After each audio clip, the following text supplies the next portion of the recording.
There are a lot of people out there who have a living room, home theater system where you can't place height speakers up on the ceiling or on the walls, and so you are forced to use some upfiring speakers. And the consensus out there currently is that upfiring speakers simply don't work, that they suck. And so let's find out, do upfiring speakers actually suck? So this is going to be a binaural video, meaning that it's going to sound like what I hear in the room. I'm using these binaural sonic presence mics on this basketball, this Nike basketball. Let's just call it Mikey. Should we call you Mikey? Mikey, yeah. So we have this one on the right, representing what you're supposed to hear on your right, and this is the mic on the left, and this is supposed to represent a normal sized head. So you can tell, yeah, about right. Now it doesn't have ears, so it's not perfect, but yeah, for this video, you're gonna have to wear headphones.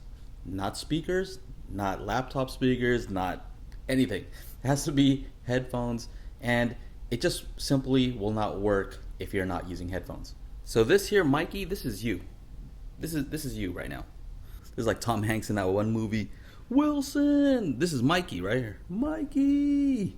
The reason why it's important that we use a binaural setup is because I want you to be able to hear whether upfiring speakers actually work or whether they suck. The fact that the mics are placed about the same distance as a normal head is important because our head separates the two ears and what we hear on both. It's called the head shadow effect. So I have this flashlight and pretend that this is sound. If it's hitting this ear over here, it's not actually hitting the other one over on this side. It's shadowed by the actual head itself.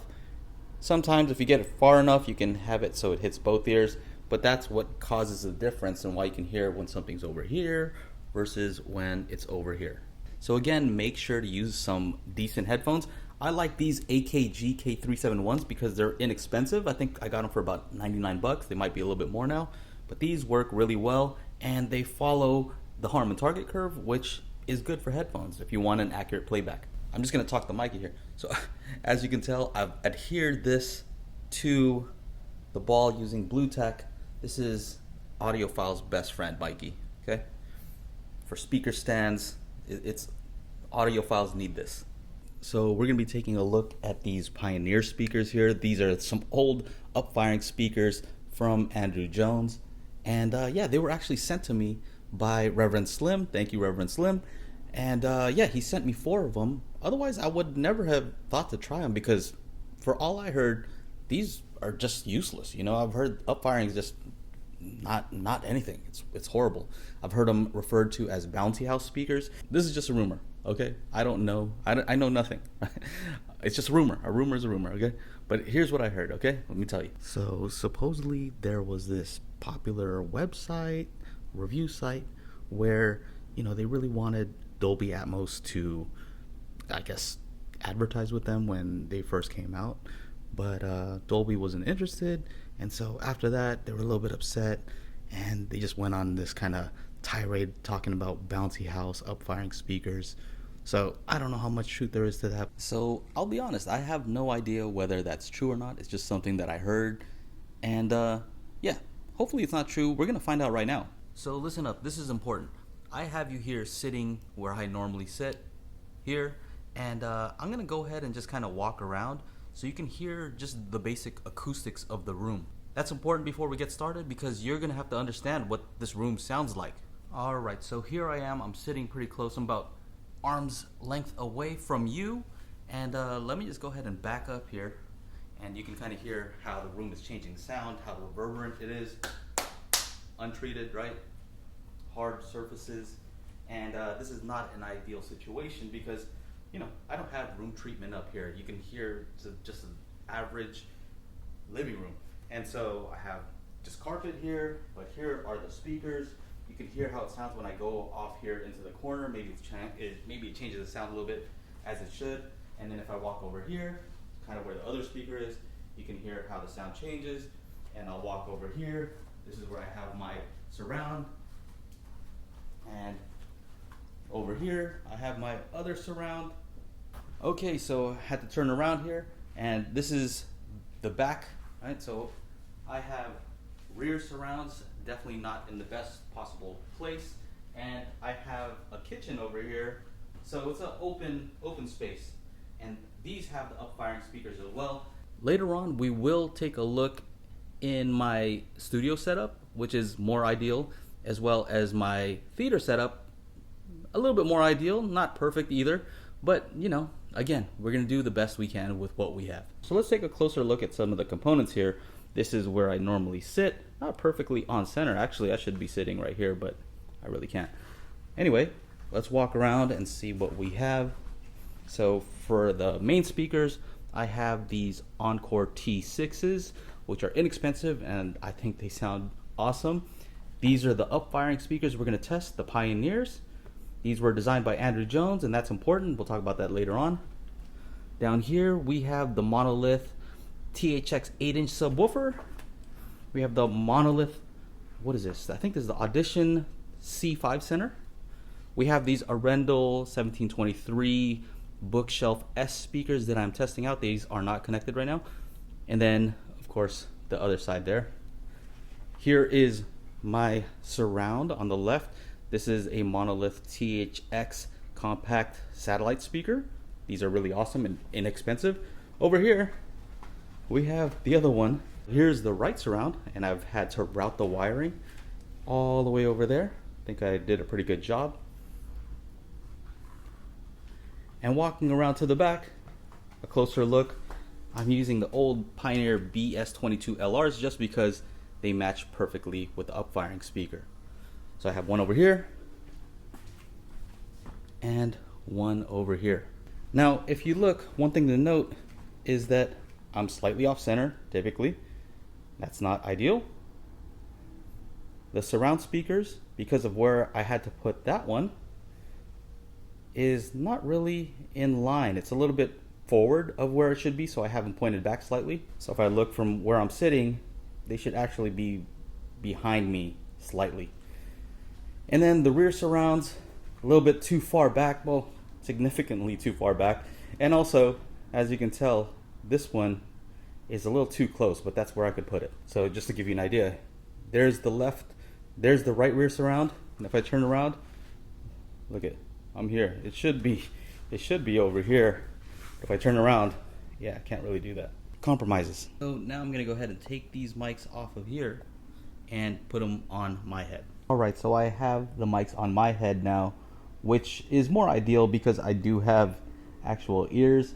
And so I'm gonna go ahead and just play some test tones from the Spatial Audio Calibration Toolkit, which you should know about. The Spatial Audio Calibration Toolkit is a toolkit from myself and Technodad. We've created this toolkit to help people with Atmos and immersive audio systems to try to get the best possible sound from their systems. If you're interested, go to spatialcd.com and use the code BF2023 to get 15% off.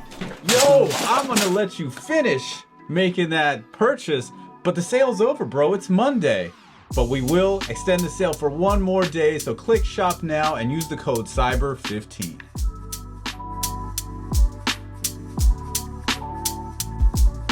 So here we are with a Spatial Audio Calibration Toolkit, and this is the up and over torture test. The plan is to use this flashlight, and I'm going to point to where I hear the sound, okay? I'm going to point and kind of move the camera to where I'm currently hearing it. If it sounds lost, I'm just going to turn it off, right? I'm going to be honest and say whether I hear it or not, but you're going to be able to hear it as well. Make note of where the ball is here.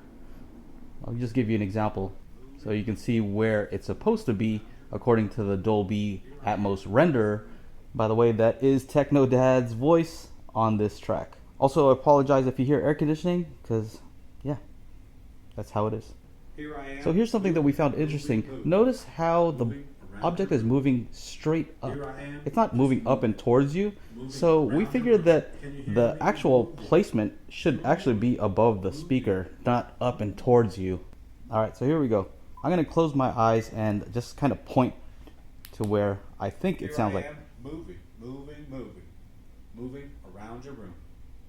Here I am, just moving around your room. Can you hear me? Moving through your room, moving through the room, moving through the room. I'm moving around your room.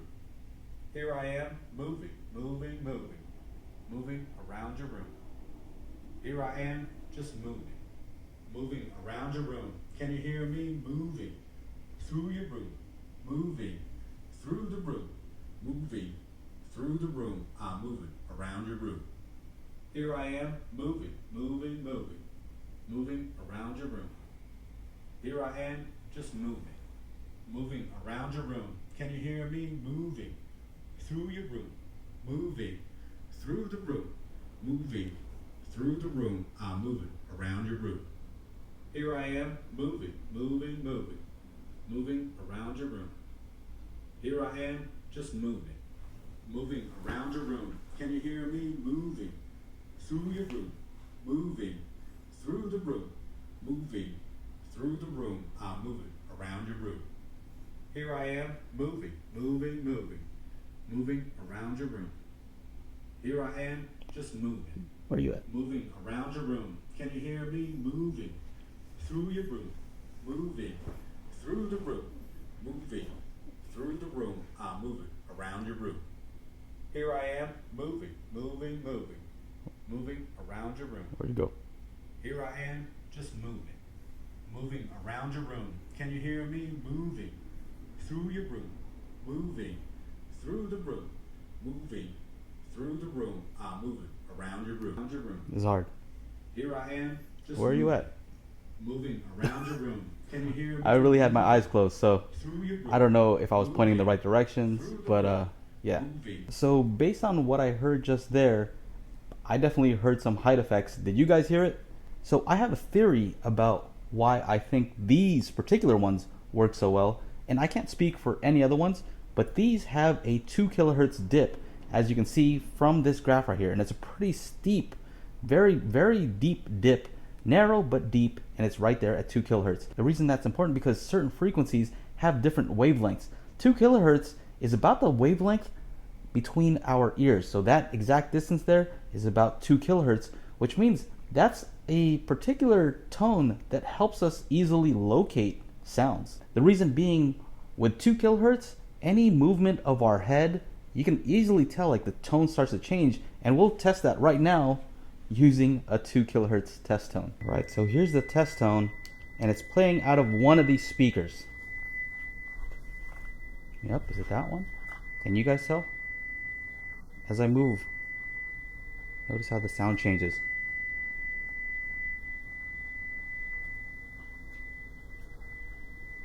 Not there.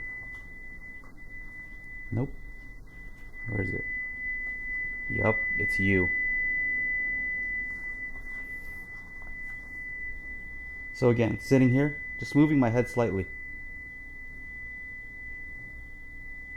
You hear the difference in tonality. And I'm not moving a ton, look.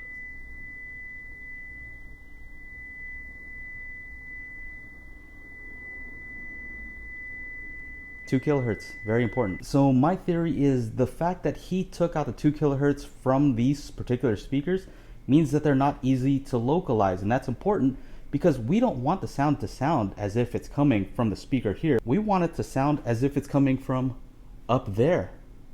So the way our hearing works is if we hear it from here first, we immediately say, nope, it's coming from there, not up there. Fortunately, I'm not sure if these particular speakers are even for sale. I mean, Andrew Jones made those a long time ago. He doesn't work at Pioneer anymore, but after that he worked at ELAC, and I think they do still sell some with a 2 kilohertz dip, and there may be other speakers that I don't know about, but I'm pretty sure anyone that he designed has that dip included. You guys let me know in the comments if you do know of some with a 2 kilohertz dip. The thing that's interesting about that 2 kilohertz dip is that it seems to not be in the Dolby Upfiring, Dolby Atmos modular, I don't know exactly what they call it, atmos-enabled speaker. It's not included in that spec. They do have a specific frequency response that they recommend. From my understanding, the frequency response that they recommend is because when you hear stuff from above, it typically has some resonances in your ear that are supposed to do something, I don't know. By default, if you have upfiring speakers, Odyssey will actually implement that kind of EQ to your speakers. I have 2 presets, one where that EQ is on and one where it's off, and it doesn't really make that much of a difference. So here we are in my studio, and I have kind of a crazy little setup here with a projector right behind me, so I can just turn around. And actually I have a 7.1.4 in here, So I am using the Monolith THX compact satellite. Excuse the mess. That's what happens when you're actually doing work. And then I have some height speakers here. My surrounds right there, they're all the same speaker. And I have some rear surrounds here and the rear heights. And they're pretty much in the optimal positions. And, you know, I have this whole wall has 4-inch acoustic foam.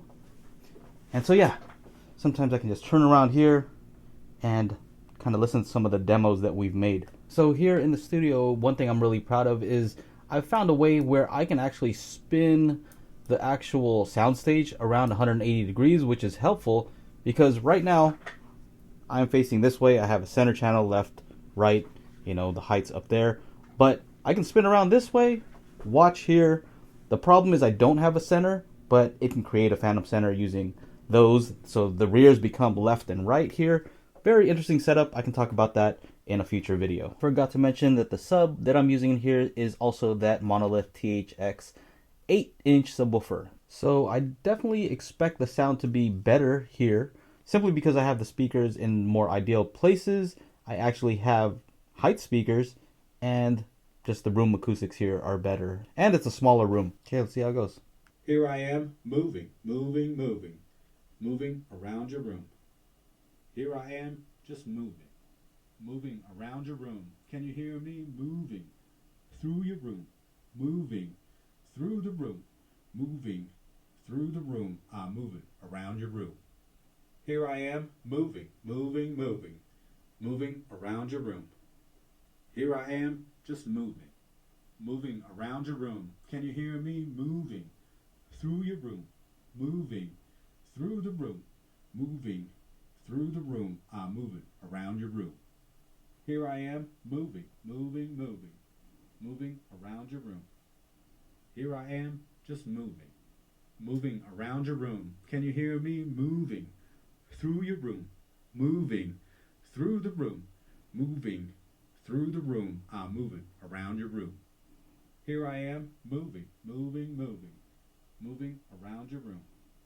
Here I am, just moving around your room. Can you hear me? Moving through your room, moving through the room, moving through the room. I'm moving around your room.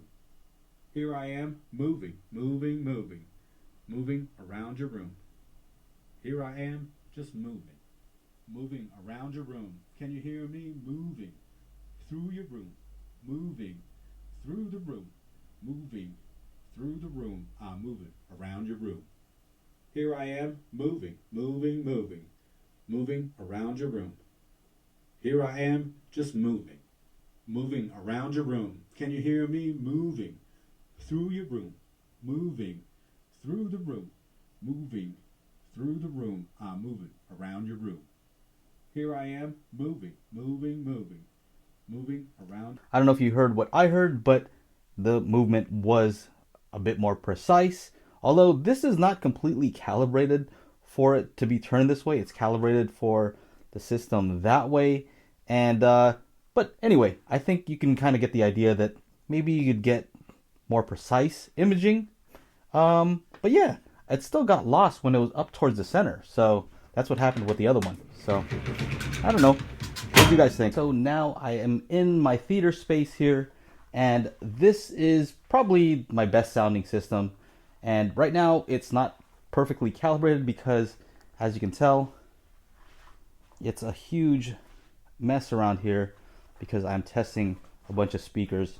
You can see this giant Arendal center channel here. I have some Arendal surround speakers over here, and they are not yet calibrated. So it's not ideal, again, but you'll get an idea. This is a 7.1.4, left, center's behind there, right, and then above I have my front height speakers, and I have center height as well as a voice of God here. My rear heights are actually above my surrounds, right there and over there. So this is in a garage that I do not use for my car. It's a bit different because this is set up for an Oro 3D setup where I have surround heights instead of rear heights. So I used to have some up there. What I think I'm going to do is I'm going to put up rear heights So I'll have 6 height channels. But for right now, these and those up there, those are my height channels. Okay, we have a bunch of test tones here. And what we want is the torture test section and voice up and over. Here I am, moving, moving, moving, moving around your room. Here I am, just moving, moving around your room. Can you hear me? Moving through your room, moving through the room, moving through the room. I'm moving around your room. Here I am, moving, moving, moving, moving around your room. Here I am, just moving, moving around your room. Can you hear me? Moving through your room, moving through the room, moving through the room. I'm moving around your room. Here I am, moving, moving, moving, moving around your room.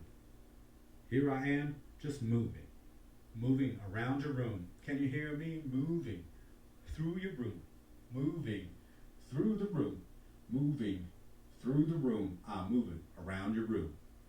Here I am, moving, moving, moving, moving around your room. Here I am, just moving, moving around your room. Can you hear me? Moving through your room, moving through the room, moving through the room. I'm moving around your room. Here I am, moving, moving, moving, moving around your room. Here I am, just moving, moving around your room. Can you hear me? Moving through your room, moving through the room, moving through the room. I'm moving around your room. Here I am, moving, moving, moving, moving around your room. Here I am, just moving, moving around your room. Can you hear me? Moving through your room, moving through the room, moving through the room. I'm moving around your room. Here I am, moving, moving, moving, moving around your room.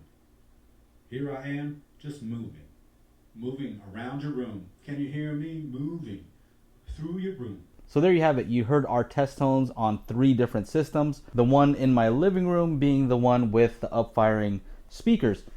Now, the question at the beginning was, do Upfiring speakers suck? Do they work? What's the deal? What do you guys think? In my opinion, they definitely work. They do something, but keep in mind, that's with the speakers that I have right now, the Pioneers, and my ceiling is kind of the perfect height.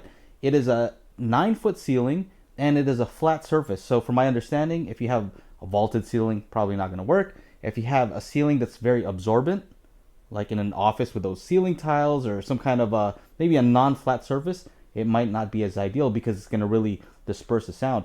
Now, as far as downsides, I think it would sound even better if the placement of the speakers themselves was more ideal. My rear surrounds are not in an ideal place in the living room, and if they were, I think it would be even more convincing. I may even experiment with surround Upfiring speakers, so placed where the surrounds are, or maybe even 6 Upfiring speakers, I don't know.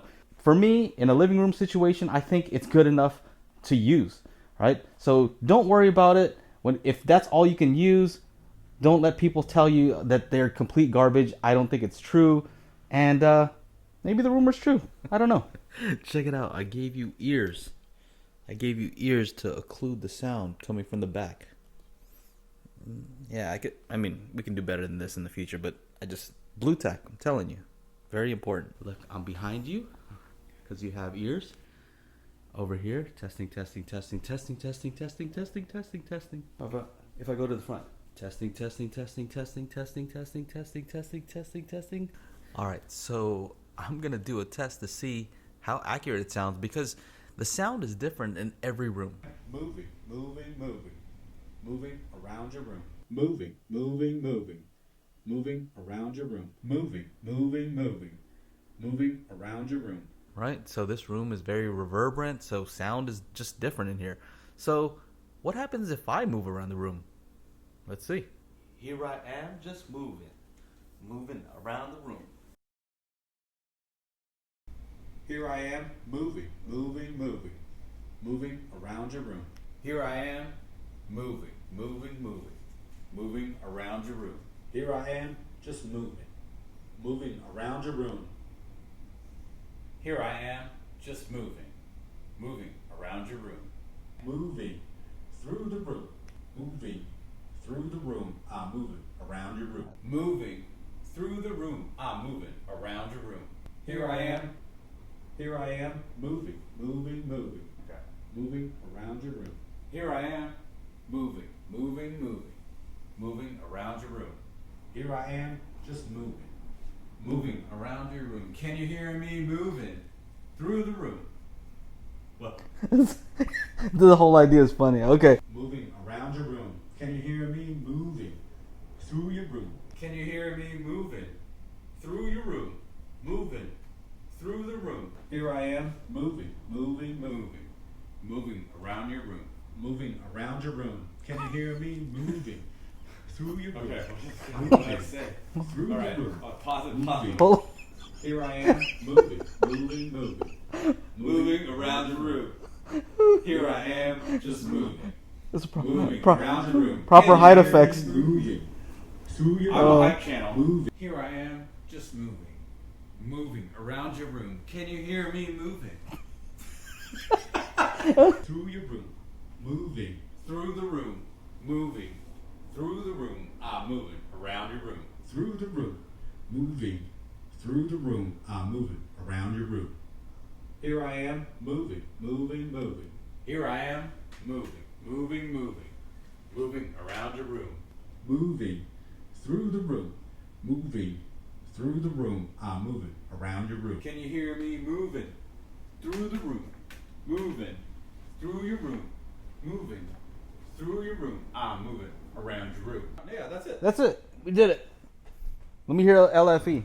The reason why this works shouldn't be overly surprising to people.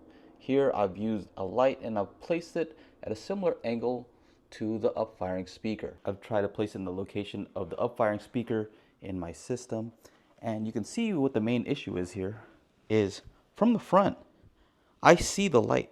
It's coming from right there. So if I look up, it's not very convincing because I can tell that the source of light is actually where the light or the upfiring speaker is. In audio, we call that the presence effect or the Haas effect, where we're not convinced that it's coming from up there. What our ears tell us that it comes from the place where the source is the loudest, as well as where it comes to us first. In this case, this is the source, not there. We can partially solve this issue by making it more directional. So that's exactly what they did with the Pioneers. It's a very narrow dispersion pattern.